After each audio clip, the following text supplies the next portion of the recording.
What the city is talking about. This is Montreal Now on News Talk Radio, CJAD 800.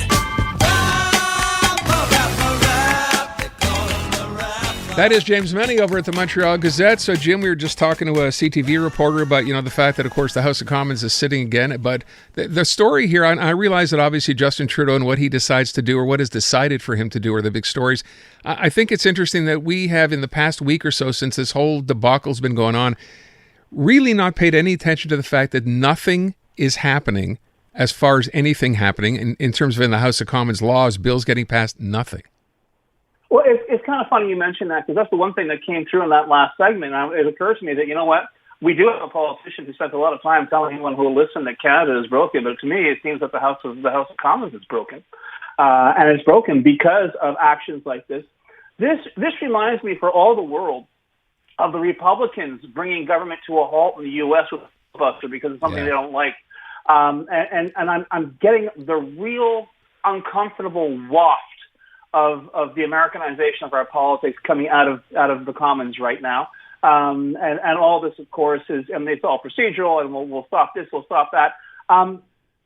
It's like, do they realize what they're doing to, what I like to think is the average Canadian, do they realize that with every day that this goes by, and when people actually pay attention and they realize what is going on, the contempt is not, is not limited to one side or the other.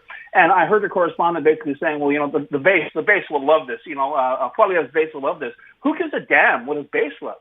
The fact is, his base is no more than 30% of Canadians. The rest of the people who are supporting him are absolutely disaffected with Justin Trudeau. But when you see this, you just want to tell them all to go plumb straight to hell. What are you doing on my taxpayer dime, jerking around with theatrical garbage like this?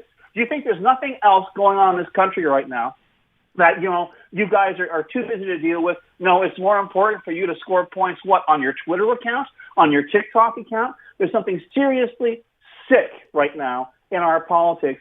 And my concern is this is going to metastasize into an even bigger kind of full-blown case of American political cancer. And once we're there, I think it's going to be very, very difficult to come back, Aaron. Jim, I thought the exact same thing, this idea, but it would look good for his base. They must love this. But you're right. For all the other Canadians who actually will spend the time trying to figure out what's going on, it's odd to have a party on the one hand saying, see, this government's doing nothing, when you're the party holding up anything from getting done. I know. And that's, well, I was going to say that's the beauty of it. But actually, that's the obscenity of it. That's the thing. I mean, when you and I, when we're sitting behind that mic and people come up and they say, politicians are useless. They basically do nothing. Today, I agree with them. Well, yeah, exactly. This is nuts. And the fact that the only time the caucus seems ready to stand up, and I've written off the Conservative caucus, talked about a collection of potted plants, but certainly the only time the Liberal caucus can speak up is if it wants to get rid of Trudeau. I think there should be a lot more speaking up on the part of the caucus. I really get the feeling, and once again, I don't want this to look like it's just on the one side that I'm going after Poilievre. I've said before, and I'll say again, Trudeau's grip on this version of the Liberal Party, to me, is the exact replica of the grip Trump has on the Republican Party. This is not the Liberal Party. A lot of people knew even 10 years ago. And now to see it sort of like, running around equally a trained seal at the beck and call of its leader. But all that said, I'm wondering at this point whether it's even going to make a difference if Trudeau stays or if he goes. It seems to me so much damage has been done to the whole product that we're supposed to have at least a modicum of confidence in, that I don't think any sort of major change that you and I have discussed thus far is going to make a difference to the average Canadian. I think the real crisis we're facing here right now is that the average Canadian, and I have no proof to back this up, it's just a gut feeling. I think the average Canadian is so zoned out right now with what's going on in our country because of the people. As I say, these performative political clowns don't know when to put down the script and start doing their job. And I think we're having a perfect example of that this week. So really quickly, though, and I don't want to dwell on this, I mentioned this in the report from CTV as well, Christy Clark out of nowhere now throwing her name into the ring. She's not even a Liberal, but hey, that doesn't matter. Well, I mean, a BC Liberal is everyone else's Conservative, right? She's 58 years old. She's a woman. which is something in very short supply in terms of the leadership ranks of the federal Liberal Party. Listen, it goes to show you that if you're giving the impression that the party's already over, and you've got people waiting at the door to move in and take away the furniture, it's kind of crazy. Which is why I'm saying, what difference does it make if Trudeau stays or if he goes? I think the damage has been done. But it is kind of, funny, incredible that Chris Clark would have the cheek to turn around and say, yeah, I'm not interested. If he decides to go, I'm interested in the job. Who knows? Maybe Michael Ignatieff will show up again. I don't know where he is. But oh boy, could we use him now, eh? Things would get so much more fun that way. Okay, let me move on and talk about this other. But you mentioned Trumpism or whatever. We kind of have to. I love what you wrote here as a headline, because I heard someone else mentioning this too. All the polls show this is basically a coin flip, right now anyway, between Kamala Harris and Donald Trump.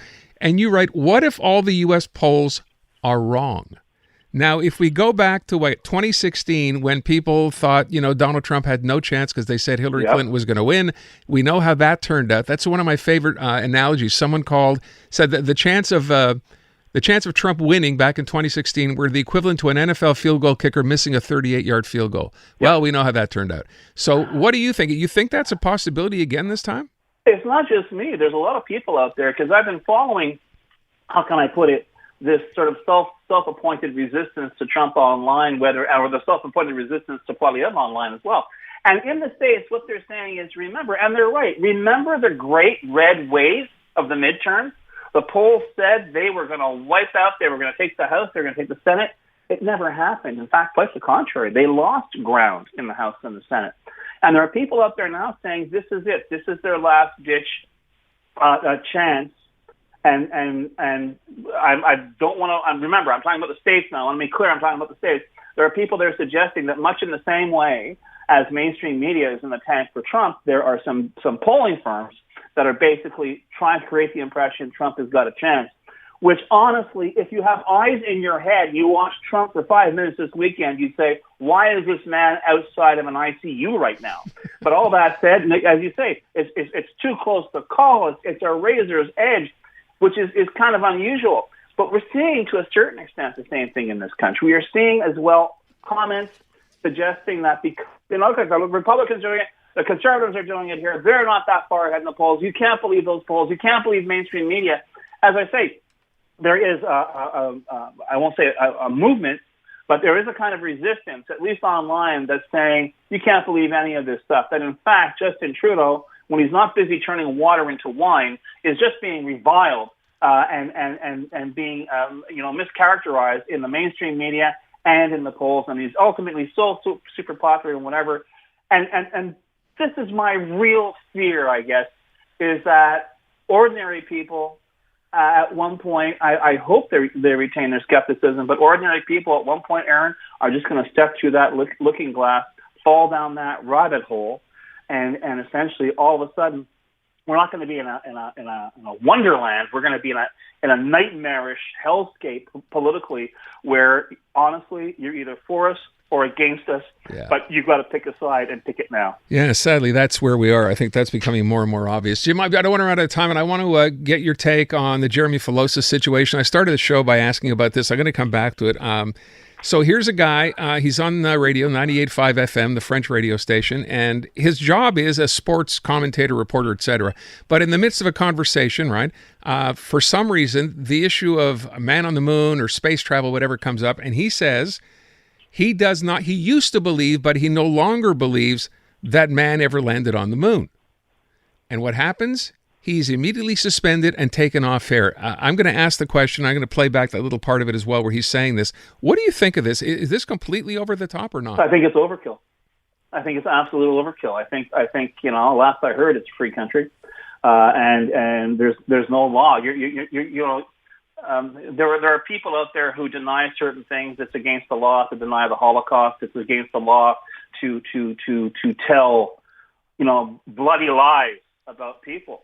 But there are people out there who believe that certain things may have been staged, and indeed there was a whole movement. I remember back in the 80s and the 90s where this had much more currency, even before the internet, that the idea that the whole thing had been filmed. But listen, I don't think the guy's right. I think the guy's wrong. But you know what? Suspending him from his job, from expressing a point of view about the moon landing, Aaron, I think that's a bit much. Do we have more important things to worry about? All right.